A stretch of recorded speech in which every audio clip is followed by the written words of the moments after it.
said any of that. From that perspective, anything is possible.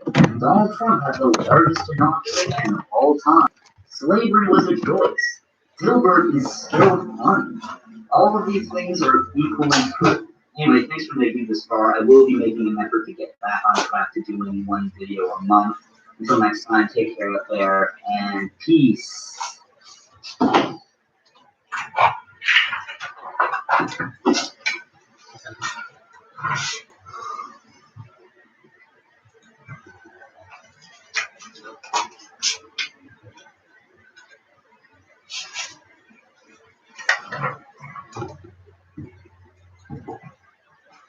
Well, this is a tough video to tackle. I planned it over a month ago, but then decades happened in weeks, which led me to puzzle over the best way to tell this story. Apartheid is a large and complex topic. In this video, I summarize several different movements and tactics, but ultimately, I have to gloss over a lot of important stories. But as we begin, I want to mention that this is a story of African indigenous people fighting the racist oppression of white supremacists. In all racial struggles, the big fight is just the beginning. The battle for racial justice in South Africa is still going today. Oh no, I need a political. I'm so sorry. For everybody hitting the streets and making your voices heard to fight white supremacy, I am with you. Solidarity, all culture bastards. From the first moment people of color lived on land or had bodies white people wanted to exploit, racism has been used to justify the theft of resources and labor. If you want to know the full history of South Africa, I made a video on that, which you can watch here. For the sake of this video, apartheid's origins go all the way back to when South Africa was a Dutch colony. The Dutch colony practiced slavery, and when the British took over in 1806, they agreed to respect the local traditions of the land that they had come to. That is to say, continue to enslave the indigenous inhabitants. These laws included limits on indigenous people's movements and required they have permission slips to travel to different regions. Slavery ended in the British Empire in 1833, but that didn't change much in South Africa. As the Brits say, what oppression happens in the colonies stays in the colonies. Many indigenous Africans went from literal slavery to a form of indentured servitude, which wasn't much different. South Africa was made up of several colonies at this point, and a patchwork of restrictions on indigenous people ruled the land. Even in the English Cape Colony, a colony with multiracial elections, restricted voting rights based on factors such as property or education. But they also limited how much land Africans could hold. During this time, strangely, very few people of color wound up being elected. Some places, like the South African Republic, had even more repressive laws. The South African Republic was a Dutch Afrikaans-speaking independent state later conquered by the British in the Second Boer War and integrated into what would become South Africa. The laws here were even more repressive. In 1905, the black South African vote was revoked entirely. The requirement for Africans to carry travel passes never went away, and at some point, Indians were required to carry them as well. Repression wasn't slowing down. In fact, Africans were prevented from going to certain areas at all. What we call South Africa today began in 1910 as a British Dominion, like Australia or Canada. Think of it as diet independence. You get to manage yourself but still maintain loyalty to the British Crown. South Africa's founding documents enshrined white people's right to vote and banned non-whites from holding office. Beyond specific reserves, Africans were banned from buying land. As early as 1918, white people forced Africans into overcrowded zones, a foreshadowing of the horrors of the Bantustan we'll talk about later. The only way black Africans could live in white areas were in segregated communities, available only to those who provided cheap labor for white-owned businesses. As the world was embroiled in the Second World War, it seemed like these oppressive policies were softening. The ruling party at the time, the United Party, wanted to loosen restrictions, which I'm sure worked out perfectly. Go into my script here. Oh no. Oh no! The apartheid regime began in earnest after the 1948 election. White workers were overseas fighting the war, so South Africa needed an influx of non-white workers to fill in, especially in industrial areas. This led to a significant economic boom for these non-white workers. But no one had claimed for this economic prosperity. When these people tried to use their new wealth to buy houses, the result was a housing crisis, which made the white people panic. Swooping in to capitalize on this reactionary freakout was the National Party, an amalgamation of Afrikaner, or white South Africans of Dutch ancestry, nationalist parties. The National Party thought the Liberal United Party was weak at handling the problem of black people living close to white people. Perish the thought. This is going to sound ridiculous by present standards, but the National Party believed wealthy English South Africans were bringing in cheaper non-white laborers to edge them out of a job. Tale as old as time, it seems. The National Party campaigned on maintaining white supremacy. They vowed to create a complete legal regime formalizing a South Africa where white people reign supreme. Non-white people were relegated legally to second, third, or as we'll see, for black South Africans, fourth-class citizens. And the racist platform worked. The United Party took a massive hit, clearing the way for the National Party to come to power. The new government spared no time in making this horrific dream a reality. Over the next few years, they implemented one of the most disturbing sets of oppressive laws ever. The government instituted a four-tiered system, classifying people based on strict racial hierarchy. White people are at the top, followed by Indians and quote-unquote coloreds, which is a term for those of mixed racial heritage, in the middle, and at the bottom were black people. The laws governing what these groups could and mostly couldn't do were collectively called brand apartheid. Brand apartheid was basically one big ethnic cleansing and civil rights stripping campaign. Brand apartheid began with the 1950 Racial Registration Act, which created the four-tiered racial classification system. How people were classified was based on ridiculous nonsense, because race is a social construct, and measuring it is fruitless. A notable example of using nonsense for racial categorization was the pencil test. If someone put a pencil in their hair and it fell out when they shook their head, they weren't considered black. Yeah, it's that pathetic. It sounds like a thing a kid would come up at the last minute to enter into a eugenic science fair. The next significant law under brand apartheid was the Group Areas Act passed the same year. This banned mixed-race living in a country where different races had lived side by side for centuries. The act set aside areas for different racial groups to live, ripping communities apart and leading to forced migration. Since there was a separate category for mixed-race people, segregation meant many families were torn apart. For the record, the research I did for this video was full of euphemistic, bloodless language paper over the violent family separations and ethnic cleansing campaigns of people's own homelands. And for what? Anyway, the government also used an ID card for every adult with their racial classification listed and created boards with classifying people based on their racial category. Think that's fucked up? Let's keep going. The South African government's idea was to create an independent state, or Bantustan, for each of the 20 ethnic groups they recognized. Then the government would force the indigenous people off their land and into these designated zones. The Bantustans were less countries than open-air prisons to force black people into, declaring these their homelands, except for their actual homeland, which is, the whole country. These homelands represented about 13% of the total land area of South Africa, but way more than 13% of the population had to live on that land. The government tried to declare several Bantustans independent throughout the apartheid regime, and in doing so, stripped the inhabitants of their South African citizenship. This never worked out, as the international community was pretty wise to what South Africa was up to, and refused to recognize these new countries. And when people tried to escape these open-air prisons, South Africa leveraged global discussions about illegal immigration to try and justify the brutal lengths they'd go to contain them.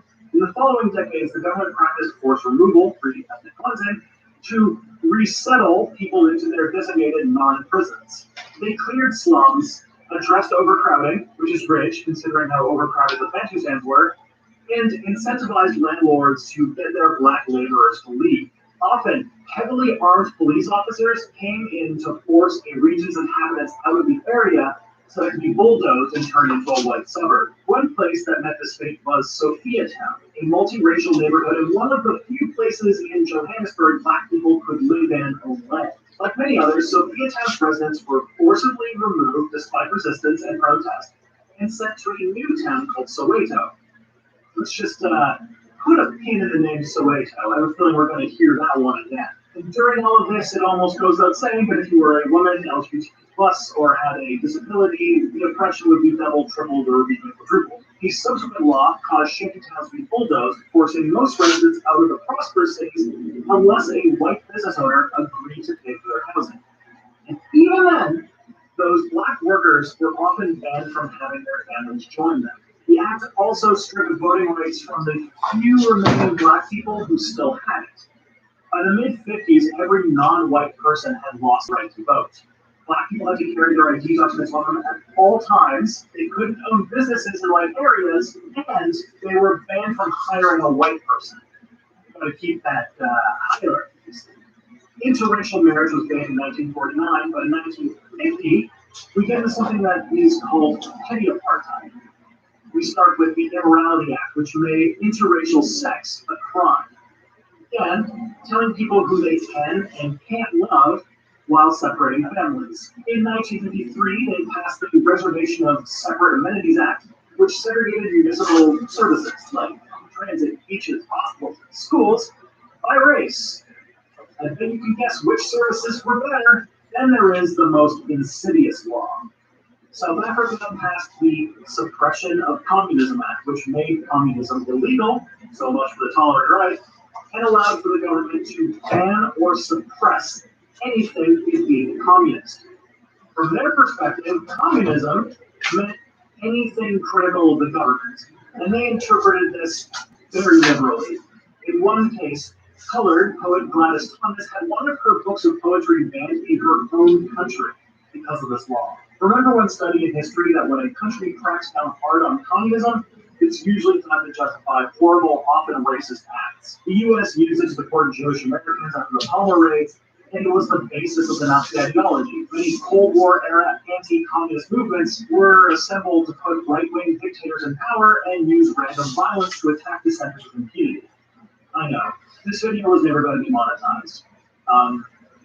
Patreon, as you can imagine, this mix of colonial domination, racial segregation, and literal ethnic cleansing is disastrous for the psyche. Post-colonial theorist Frantz Fanon wrote about the colonized mind in his 1952 book Black Skin, White Masks. While writing about his experiences, mostly in Martinique, but he traveled quite a bit, the principles he developed shed light into the factors that played during apartheid. Through white colonization, blackness was constructed out of many different nations and ethnicities. It's an identity created out of domination. It simplified an entire continent of cultures. This is for one category based on nothing but skin color. With this created identity, whites could use violence and repression of education opportunities along with the erasure of indigenous culture to shape society around a created status as inferior. This social construct suppresses the imaginative space of the colonized, causing a split self-perception of what he calls the black subject. They struggle against an erased and colonized culture built to keep black people inferior. This feeling eventually becomes internalized. One way to struggle against this domination comes in creating what he called an imaginative space. It's a mental fight against the colonization of the mind, as well as the body and life. And this imaginative suppression shows itself in various contexts, South Africa among them. Fanon's theory is similar to the writings of African-American sociologist W. E. Du Bois. Du Bois wrote of a concept he called double consciousness, a generation before Fanon. He defined double consciousness in his book, The Souls of Black Folk, as a sense of always looking to oneself through the eyes of others, of measuring one's soul by the capable world that looks on in amused contempt and hate. The conditions of colonization, the restrictions on education, the brutality of life under apartheid tried to prevent black academics and writers from developing and gaining prominence. For example, author Loretta Nkova reported that she was unable to pursue her craft of creative writing while living in South Africa because of the conditions there. She lived in exile in several African countries before eventually moving to England, and only there was she able to start a meaningful writing craft. England gave me space. I began questioning what has been happening to me. I began questioning the politics. I began questioning everything. And I wanted answers. There was a feeling of being lost. And so when I was in England now, there was time, for instance, just a few months when I wasn't doing anything. I would stay at home, think, the children were in school, I'd think and write. I began writing like that. I had space. I had time. To think of apartheid as only a horrible program of displacement, brutalization, and equality was no harm. This system oppressed the imagination, minds, the very identities of the people it subjugated. To know even a little of this system gives one the moral imperative to fight it with everything you have. And fight it, many people did. So let's talk about some of the people who fought to tear this structure down. The largest organization which became the face of the opposition was the African National Congress, or ANC. The ANC grew out of student movements and in 1949 became a national radical force for equality under elected executives Walter Sisulu, Nelson Mandela, and Oliver Tambo. It combined ideas of anti-colonialist African nationalism with Marxist thought. The leaders didn't see a path towards liberation from white oppression without mass movement, and included developing a large, diverse coalition united to the cause. The ANC wanted victories using strikes, civil disobedience, mass boycotts, and that's precisely what they tried to do. In the 50s, as the National Party pushed the programs that replaced apartheid, the ANC stood in defiance, resisting every step. A civil disobedience campaign in 1952 led to mass arrests for breaking curfew. So, the government kept arresting and sentencing, all the while never budging on racial justice. Eventually, the lack of progress forced the ANC to back off the campaign. In 1955, they endorsed and helped create a Freedom Charter, which proposed a radically different South Africa without racial hierarchies. But the government dismissed the charter as socialism, what it said about anti-communism. A division in the resistance spawned a new group, the Pan-Africanist Congress of Azania, or PAC. The PAC believed the ANC was too influenced by white communists. Their first project was to organize a protest in Sharpeville in 1960, a town founded upon the forced removal of 10,000 Africans from the town of Topville in 1943. The protest brought out massive crowds who defied the police by not wearing their pass cards. The police turned violent by firing into the crowd, killing 69 people and injuring 186. The police murdered many as they tried to flee, shooting them in the back. The reason they gave? One car was hit with a stone. In nightmare-inducing words, the police officer in charge claimed that, quote, if they do these things, they must learn their lesson the hard way. This event sparked movements across South Africa, causing the government to call a state of emergency. Today, this event's known as the Sharpeville Massacre. In response to the police murdering peaceful protesters, the government declared the ANC and PAC illegal organizations. The Sharpeville Massacre prompted many anti-apartheid groups to begin a guerrilla armed struggle against the apartheid regime. The ANC established the Unconfined, or MK, as a militant wing of the group. The MK received training from the South African Communist Party and the promise of resources from the Soviet Union. Because this is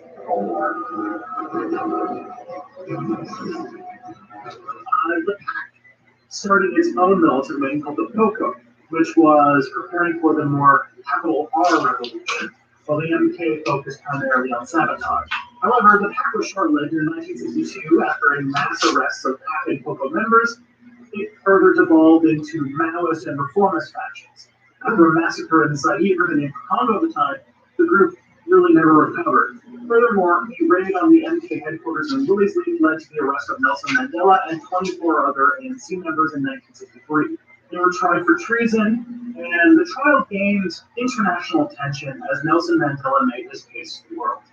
I have cherished the idea of a democratic and free society in which all persons will live together in harmony and with equal opportunities. This is an idea for which I hope to live and to see realized. But my Lord, if it need be, it is an idea for which I am prepared to die. He and the rest of those on trial received life imprisonments, and Nelson Mandela would not see freedom until 1990. The UN Security Council condemned the trial, which led to sanctions against South Africa. ANC was on the back foot after this, but the world could no longer ignore what was happening. The ANC and the PAC were not the only resistance to apartheid, though. In the 1970s, a medical student by the name of Steve Biko helped grow South Africa's part of the Black consciousness movement, inspired by the Black Power movement in America. It was a process of decolonizing the mind through Black pride and opposition to apartheid. The Black consciousness movement built a new appreciation of African custom and a move away from internalizing white supremacy. It included everything from addressing deep-seated feelings of inadequacy to a renewed appreciation of natural Black hair and skin. The idea was to take this identity, construct it as a form of oppression, and remake it as a source of pride. And students kept being students and standing up for important causes. A 1974 law tried to enforce more Afrikaans education in Black schools, forcing what Desmond Tutu called, quote, the language of the oppressor on Indigenous Africans. In 1976, a middle school went on strike in the city of Soweto, just pull that pin out there, which spread across the city. The students banded together to oppose the change. It was an intentionally peaceful protest, but as you know it, the police just wouldn't let that happen. They attacked the protesters with dogs and tear gas and eventually fired shots into the crowd. 23 people died on the first day, but the violence was just going to escalate, and the protest became an uprising.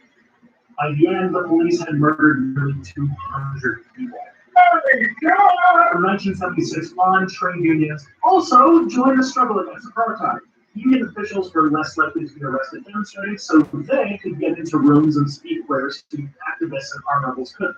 They experienced a level of legitimacy many other movements didn't. Unions' roles in the struggle grew after the 1979 reforms legalized Black trade unions. Massive union federations formed for the first time, many cross-racial, and by 1982, there were hundreds of strikes a year, involving over 100,000 workers. By 1985, the strikes were so numerous that South Africa's government declared another state of emergency that lasted for 4 years. Labor shortages forced the government to open better employment opportunities and access to education up to Black and Indian people. By the way, for the record, when your boss or conservative uncle tries to tell you unions are bad, it's because they're terrified of working people inserting political power in exactly this fashion. Churches also played an important role in the struggle against apartheid. The pro-apartheid Dutch Reformed Church split on the issue of racial justice. A group of churches called the South African Council of Churches, or SACC, came out as a significant opponent of apartheid. Archbishop Desmond Tutu was also a big opponent to apartheid and was even arrested in 1988 for his work. Catholic schools began to admit Black students in direct violation of apartheid law. And doubling down, they planned to do it with other institutions under their control, like hospitals and orphanages. Even Pope John Paul II condemned apartheid and openly supported putting sanctions on South Africa. Along with anti-apartheid organizations, unions, and churches, a mass movement called the Mass Democratic Movement ran a short but successful campaign in 1989 to oppose the segregation of beaches, hospitals, and schools. I also want to make a small mention of the role that non-Black allies played in the struggle against apartheid. While the majority of white people in South Africa supported apartheid, there were some who strongly opposed it. The United Party were the government opposition until the late 70s, and they opposed the most egregious forms of apartheid. Though they opposed the Homeland Act because they, quote, didn't like how much land it was giving away. Some white majority leftist groups like the South African Communist Party opposed apartheid, even, as you mentioned, helped train the ANC for guerrilla combat. Also, notable anti-apartheid activists came out of South Africa's Indian and Jewish communities. Not all of them opposed apartheid, but there was undoubtedly overrepresentation from these groups in non-black resistance to the regime. Specific women's groups also opposed the apartheid system, along with the feminist movements today. The apartheid regime came under scrutiny from much of the global community. Many nations condemned South Africa for the Sharpeville massacre, especially from the British Commonwealth, of which they were a member. Rather than cave to calls for, human rights, South Africa voted to become a republic and left the Commonwealth with severe economic consequences. Now, I support leaving the Commonwealth, don't get me wrong, but leaving it because you'd rather go alone than abandon open racist policies, the United Nations and India especially had been on South Africa's case about apartheid from the beginning. The ruthless crackdowns would stir up conversation, and South Africa became a regular topic of discussion at the UN General Assembly. After Sharpeville, the UN passed a resolution asking South Africa to pretty please stop running a violent racist regime. They even, and prepare yourselves here, began a committee to oppose apartheid. What came out was another resolution which banned member states from selling weapons and military supplies to the government using it to oppress their black majority population. That'll show them. There was a request to boycott, divest from, and sanction South Africa. You could almost call it a BDS movement. By the late 80s, this started to work. Where have I heard of boycotts, divestments, and sanctions? Who knows? Some countries stepped up to the plate more than most. Sweden comes to mind as an early and more than just token supporter of the ANC in the opposition to apartheid, but the West generally was ambivalent at best, and enemies to the struggle against the regime at worst. Perpetual villains of history, U.S. President Ronald Reagan and British Prime Minister Margaret Thatcher were outspoken allies of the government that was committing ethnic cleansing, part of the course of the interaction. They opposed the growing international, even within their own borders, efforts to isolate South Africa and force it into this abomination of a government. It wasn't until 1989, a time me, this millennial talking to you now, was alive, that the U.S. did anything to condemn the apartheid government. And by this time, the apartheid regime was beginning to crumble on its own anyway. I just want to make sure these governments, while we're at it, bear the marks of shame for working with and supporting one of the most horrific governments in human history. At the same time, kudos to countries like Zambia, the USSR, Eastern Bloc, China, Egypt, Ghana, Nigeria, Algeria, Libya, Tanzania, and Cuba, which gave real aid to the struggle. Some, such as Cuba, even sent their own troops to fight with the ANC. And to hand deliver one special mark of shame. Let's talk about South Africa's relationship with Israel. While South Africa grew more and more isolated from the atrocities they were committing on their people, Israel remained a staunch friend and ally.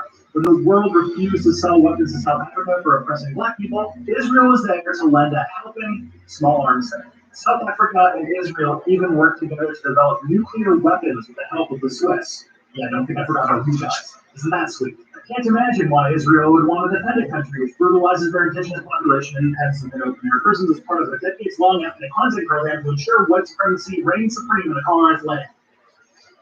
I can't imagine what this is doing. Temperatures rose in the 80s as more and more movements joined a growing tide to bring about apartheid's end. But the state was not going to give up on it without a fight. South Africa doubled down on ballooning police and military budgets to suppress dissent, as well as invade neighboring countries to crush the ANC and their allies. By the late 80s, things had pretty much fallen apart. The state struggled to suppress seemingly endless uprisings in black townships, and during the 80s state of emergency, the prime minister ruled by decree and allowed people to be arrested and detained without trial. They used this to imprison tens of thousands of dissidents. So are you going to explain the Justinian plague or not? Oh yes, of course. I just need to finish this one thing. Listen, I give you a tuning and don't have a lot of time. I know, it's just that my YouTube channel was recently wiped out by Suza with Infinity Gauntlet, so I need to learn how to do videos all over again. Luckily though, I have Skillshare here to teach me video editing. Wait, are you Tristan from Step Back History trying to bring my long-time sponsor Skillshare? No, did you just say your channel was wiped out by the Infinity Gauntlet, like from the Avengers movie? Well, no, because admitting the Avengers is a thing that exists would be like somebody calling a zombie in The Walking Dead. But did you ask about Skillshare, the learning community where millions come together to learn about subjects such as illustration, design, photography, video, or freelance? No, not even turn back. How about something more valuable than a tuning? I've been taking this course called Python 3, Programming in Python for Beginners by Arkadiusz Rudislav for 3 months now, and you can watch it for 2 free months with the code in the description. What are you talking about? You know what? Just keep waiting. Wait, no, I have a code right here. It's skill.sh/ Wanted to make a quick aside to mention that the chief pushers of preserving apartheid was the mining industry. The apartheid regime benefited resource extraction industries, which, if you don't know, South Africa is loaded with. South Africa produces over 3/4 of the world's platinum, 11% of the world's gold, is the third largest exporter of coal on Earth, and is also full of diamonds. So keeping a black underclass to work in these mines for next to nothing meant that the owners had a vested interest in maintaining apartheid. It also happens to be where Elon Musk sources his family's wealth from. Just so you know. I mention all this because, okay, I know you're going to be surprised by this. It all comes back to capitalism. Capitalism is a beast that uses anything it can to gain leverage and funnel more money to capitalists. And it exploits every social inequality and fault line to do so. While racism doesn't disappear without capitalism, as long as there is a buck to be made off of it, capitalism will make racism worse. No amount of nudge programs or tax incentives ever seem to make this go away. So, like, abolish capitalism, but also don't be a class reductionist? Anyway, let's return to the story. In the late 80s, it was finally in vogue to call out South Africa. Many different industries boycotted South Africa. Divesting from South African companies and trade sanctions were essential tactics that isolated South Africa to the point where it caved. They were forced to begin thinking about tearing down apartheid and negotiating with the ANC to end the resistance. Things improved slightly in the 80s, but real progress wasn't made until 1989, when Prime Minister B.W. Botha had a stroke and was forced to resign. His successor, F.W. de Klerk, defied expectations and pushed for actual changes. In 1990, he lifted the ban on the ANC and PAC and repealed discriminatory laws. Not long after, he released Nelson Mandela from prison after nearly 30 years behind bars. This was followed by 2 years of negotiation between the government and the ANC. It was a hopeful but tense time. Negotiations had to strain against violent outbursts from the ANC's rivals and right-wing white supremacists. They made progress. De Klerk and Mandela both got Nobel Peace Prizes in 1993 for their work, which, like, I know doesn't mean much because Kissinger, but hey, if I got one, I certainly wouldn't complain. Negotiations culminated in the 1994 election, the first democratic election in South African history. It was a glorious moment of human progress, and the ANC ran as a political party and won the election hands down. The South African people elected Nelson Mandela as the first black leader of South Africa. The flag was changed to mark the end of apartheid, and South Africa celebrates the anniversary of this election to this day. Well, that was nice. I could end on a happy note for once. Wait, why is that ominous music playing? No, it wouldn't be Step Back if I didn't ruin the good feelings with a bummer out of it. The apartheid officially ended, but the ANC's rulership introduced many neoliberal reforms. It led to a steady increase of income inequality, and without massive land reform, it meant the white elites who ran the country before apartheid still dominated. Legal segregation might be gone, but unofficial segregation brought about by income levels and property values results in a highly segregated country still today. White South Africans still enjoy many privileges the black majorities don't, even if they're unofficial. Speaking of white South Africans, what significant reforms were made, there was a backlash. In the years since apartheid's end, many white South Africans have left the country or waxed nostalgic about the old apartheid days. One town named Oriana teaches a revisionist history which openly praises apartheid. For a while, about a year ago or so, not sure, we're living in a revolution within a pandemic, within a hell election, between two rapists, like a Matryoshka doll of history. So time is a myth.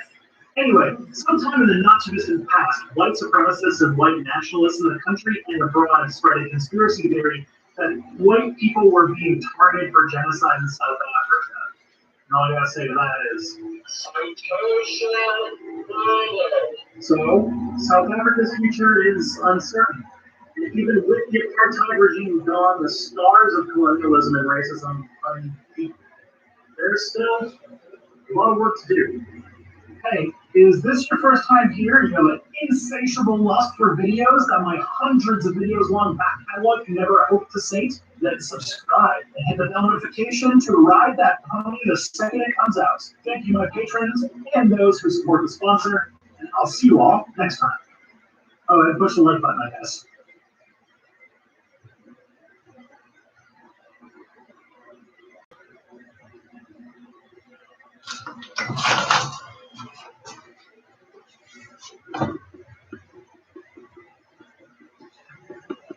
Hey everyone, welcome to the Democrat series.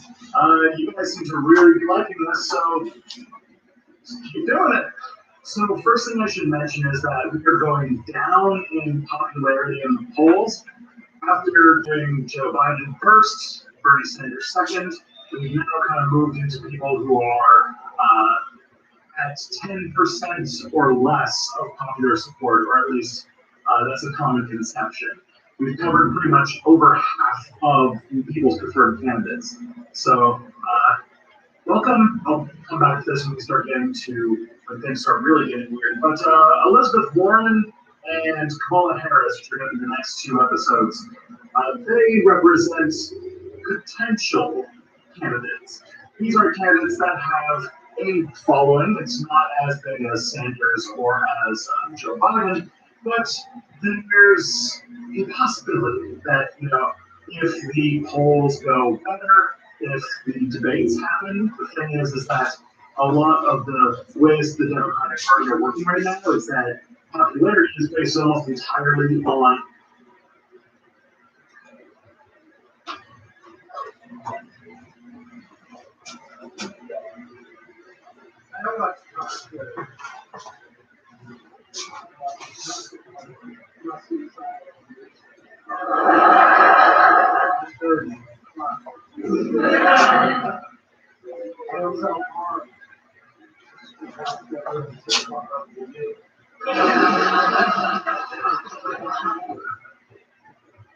You don't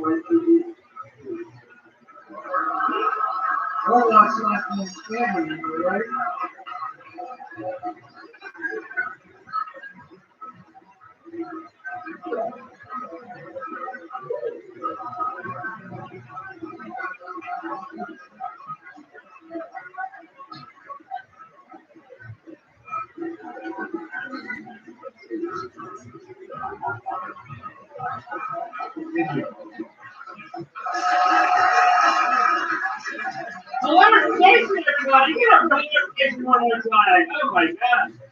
Yelling it. Next up, keep energy up for next week. Hilarious. Black Coat 666. Go to sleep right now.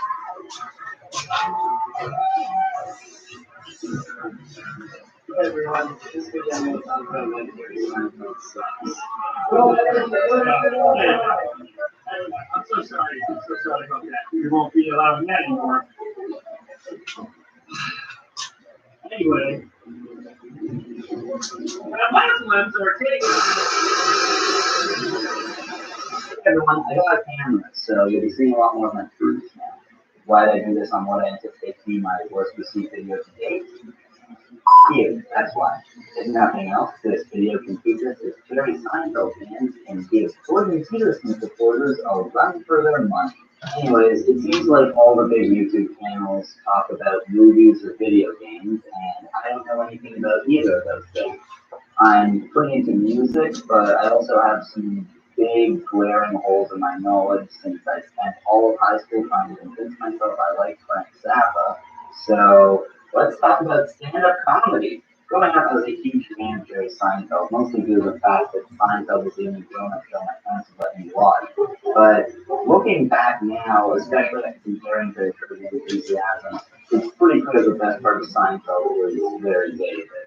And while I still honestly respect Seinfeld enough not to use a "what's the deal with" joke in this video, considering that that's something he never actually said, I have honestly been pretty disappointed with basically everything that he's done since Seinfeld. Of course, no conversation about Seinfeld would be complete without his take on PC culture. So, let's do that.